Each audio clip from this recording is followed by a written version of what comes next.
ఒక పెద్దన్న పాత్ర ఎవరైనా పోషిస్తూ ఉన్నారు అంటే అది న్యాయవాదులే అని చెప్పాలి. అడగకపోతే అమ్మైనా అన్నం పెట్టదన్నట్టుగా, కోరకపోతే దేవుడైనా కూడా వరం ఇవ్వడం అన్నట్టుగా, పిటిషన్ వేయకపోతే, న్యాయస్థానంలో మీరు నిలబడకపోతే న్యాయం కూడా దక్కే పరిస్థితి కూడా ఉండదు.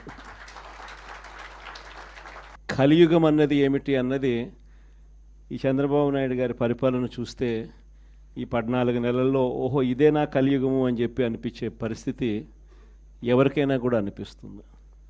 ఎందుకనంటే న్యాయం లేదు, ధర్మం లేదు. తమకు గిట్టని వాళ్ళు ఎవరైనా ఉంటే, తమకు నచ్చని వాళ్ళు ఎవరైనా ఉంటే, తమకు వ్యతిరేకంగా స్వరం వినిపించే వాళ్ళు ఎవరైనా ఉంటే తట్టుకునే పరిస్థితి లేదు, జీర్ణించుకునే పరిస్థితి లేదు. ఎలాగైనా తీసుకొని పోయి వాళ్ళని జైల్లో వేయాలి, ఎలాగైనా తీసుకొని పోయి వాళ్ళని చిత్రహింసలు పెట్టాలి, ఎలాగైనా కూడా వాళ్ళ పరువును తీయాలి అనే ఒక నీచమైన సంస్కృతి ఈరోజు మనం చూస్తూ ఉన్నాం. ఒక మనిషిని జైల్లో పెట్టడము అని అంటే తన పరువును, తన ప్రతిష్టలతో ఆడుకోవడం. అవన్నీ తెలిసి కూడా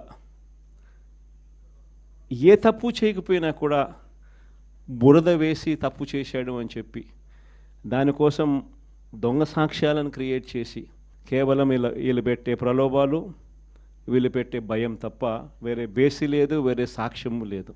ఇలాంటి పరిస్థితుల మధ్య న్యాయం జరగడానికి కోసం బాధితుల తరపున గట్టిగా నిలబడి వాళ్ళ స్వరం వినిపించే కార్యక్రమం ఎక్కడైనా చేయాల్సిన పరిస్థితి ఏదైనా ఉంది అని అంటే అది ఇంకా మన భుజస్కంధాల మీద ఇంకా బాధ్యత ఎక్కువైంది. కానీ ఏదైనా కూడా న్యాయం, ధర్మం అనేది వాళ్ళ తరపున ఎవరైనా వాళ్ళ తరపున గట్టిగా నిలబడి వాళ్ళకు న్యాయం చేసే పరిస్థితి రావాలి అని అంటే అది మళ్ళీ మీ భుజస్కంధాల మీదనే ఉంది. కాబట్టి మీరు పోషించే పాత్ర చాలా ఇంపార్టెంట్ పాత్ర.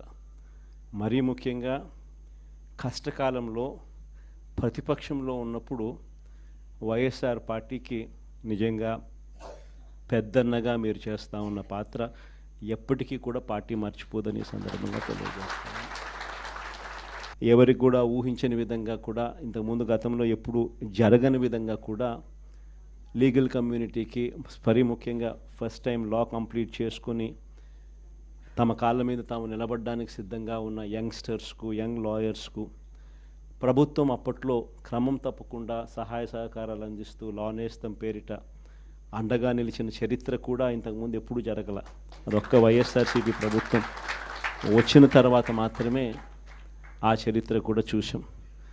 అలాంటి పరిస్థితుల నుంచి నిజంగా అట్టడుగు వర్గాలకు తోడుగా ఉండాలని చెప్పి కార్యక్రమంలో భాగంగా ఏకంగా జీపీలు, ఏజీపీల నియామకంలో కూడా ఏకంగా 52% రిజర్వేషన్లు ఇచ్చి అట్టడుగు వర్గాలకు కూడా మంచి చేయాలి అని చెప్పి ఆలోచన చేసిన పరిస్థితులు కూడా గతంలో ఎప్పుడు చూడాల. అప్పుడు కూడా జరిగింది కూడా, అది కూడా వైఎస్ఆర్సీపీ హయాంలోనే. న్యాయవాదులకు సంక్షేమ నిధి కోసం 100 కోట్ల రూపాయలు వాళ్ళకు కేటాయింపులు చేసి అందులో 25 కోట్ల రూపాయలు ఖర్చు కూడా ఎప్పుడైనా జరిగింది అని అంటే అది కూడా వైఎస్ఆర్సీపీ ప్రభుత్వ హయాంలోనే. న్యాయవాదుల సంక్షేమ నిధికి కాకుండా ఇన్సూరెన్స్ పథకానికి కూడా 1/3 వంతు వాటాను కూడా ప్రభుత్వమే చెల్లించిన పరిస్థితులు కూడా ఎప్పుడైనా ఉన్నాయి అని అంటే అది కూడా వైఎస్ఆర్సీపీ ప్రభుత్వంలో. ఇవన్నీ కూడా దేవుడి దయతో ఇవన్నీ కూడా అప్పట్లో గర్వపడే విధంగా న్యాయవాదులందరికీ కూడా మనం మంచి చేశాము అని చెప్పి గర్వంగా పార్టీ చెప్పుకునే విధంగా కూడా చేయగలిగాం. కానీ ఈసారి మాత్రం మీ అందరికీ ఇంకొక కొత్త విషయం చెప్తా. జగన్ 2లో, వైఎస్ఆర్సీపీ 2లో చూస్తూ 1.5 సంవత్సరం అయిపోయింది. కళ్ళు మూసుకొని కళ్ళు తెరిచేసరికి ఆ మిగతా 3 ఏళ్ళు కూడా అయిపోతాయి. ఆ 3 ఏళ్ళు అయిపోయిన తర్వాత వచ్చేది మాత్రం ఈసారి ఖచ్చితంగా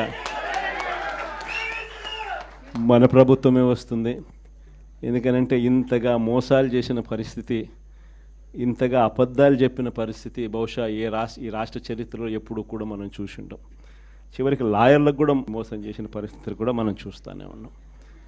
సూపర్ 6లు సూపర్ 7లు అనేటి గాలికి ఎగిరిపోయినాయి. ఇంతకుముందు మన ప్రభుత్వ హయాంలో ఉన్న ప్రతి పథకం కూడా అన్నీ రద్దయిపోయినాయి.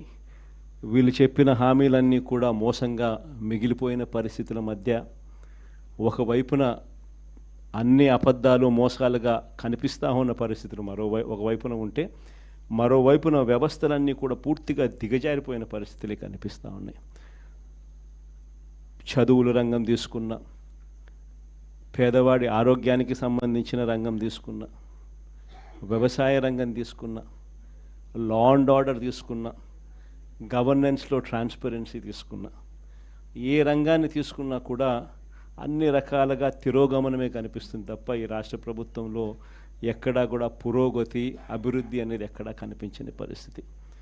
మరోవైపున విచ్చలవిడి కరప్షన్, ఎక్కడ చూసినా కానీ కరప్షన్ అనేది మామూలుగా లేని పరిస్థితిలో ఈరోజు చూస్తూ ఉన్నాం. ఎక్కడ నిలబడినా, ఏ గ్రామానికి వెళ్ళినా కూడా గ్రామంలో పక్కనే బెల్ట్ షాప్ కనిపిస్తుంది. విచ్చలవిడిగా బెల్ట్ షాపులు మన కళ్ళ ముందనే ఎంఆర్పి రేట్ కన్నా ఎక్కువ రేటుకి అమ్ముతూ ఉన్నారు. డైరెక్ట్గా ఎంఆర్పి రేట్ కన్నా ఎక్కువ అమ్ముతూ ఉన్న బెల్ట్ షాపులు ఎవరు నడపాలా అనేది ఆక్షన్లో పాడుతూ ఉన్నారు. ఆక్షన్లో 2 లక్షలు 3 లక్షలు 4 లక్షలు పాడినోనికి బెల్ట్ షాప్ ఇస్తూ ఉన్నారు. ఆ బెల్ట్ షాప్ ఎంఆర్పి రేట్ కన్నా ఎక్కువ రేటు కళ్ళ ముందరనే అమ్ముతూ ఉన్నారు. అలా అమ్మించేది ఎవడు అని అంటే పోలీసులు దగ్గరుండి అమ్మిస్తూ ఉన్నారు. ఇది కరప్షన్ అన్నది కళ్ళ ముందనే కనిపిస్తూ ఉన్న కరప్షన్. ఎక్కడ చూసినా పర్మిట్ రూములు, ఇల్లీగల్ పర్మిట్ రూములు కనిపిస్తూ ఉన్నాయి.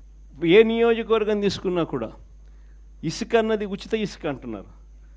ఉచిత ఇసుక ఎవరికి ఇస్తూ ఉన్నాడు అనేది దేవునికి ఎరక. కళ్ళు ఎదుటే కనిపిస్తూ ఉన్నది ఇసుకే మన ప్రభుత్వ హయాంలో కన్నా డబుల్ ద రేటుకి అమ్ముతూ ఉన్నారు. మన ప్రభుత్వ హయాంలో అన్న ఇసుకన్నా కనీసం సంవత్సరానికి 700 కోట్లు 750 కోట్లు గవర్నమెంట్కి ఆదాయం వచ్చేది రాయల్టీ రూపేణ. ఇప్పుడు రాయల్టీ రాకపోగా ఇసుకేమో డబుల్ రేటుకి అమ్ముతూ ఉన్నారు. ఏ నియోజకవర్గం తీసుకున్నా కూడా పేకాట క్లబ్బులు దగ్గరుండి నడిపిస్తూ ఉన్నారు ఎమ్మెల్యేల క్యాండిడేట్లు. పోలీసులు దగ్గరుండి ఆ పేకాట క్లబ్బులకు ప్రొటెక్షన్ ఇస్తూ ఉన్నారు. ప్రతి పేకాట క్లబ్ నుంచి నీకింత నాకింత అని పంచుకుంటా ఉన్నారు. ఎన్ని కళ్ళ ముందరే కనిపిస్తూ ఉన్న కరప్షన్. నేనేం వెరైటీ అని చెప్పడం. కాంట్రాక్ట్లు ఇస్తే అమరావతి మామూలుగా 4,000 4,500 రూపాయలు కడితే బ్రహ్మాండమైన హైదరాబాదు బెంగళూరు లాంటి ప్లేస్లో కూడా 5 స్టార్ లాబీతో ఫ్లాట్లు నిర్మాణం 4,000 4,500 రూపాయలు పెడితే బ్రహ్మాండంగా కడతారు. Cost of construction 4,500 rupees దాటదు.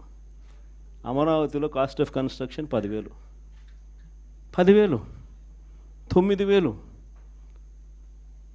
కళ్ళ ముందరనే మొబిలైజేషన్ అడ్వాన్స్. ఇంతకుముందు లేదు మొబిలైజేషన్ అడ్వాన్స్, ఇప్పుడు మొబిలైజేషన్ అడ్వాన్స్ ఇస్తున్నారు.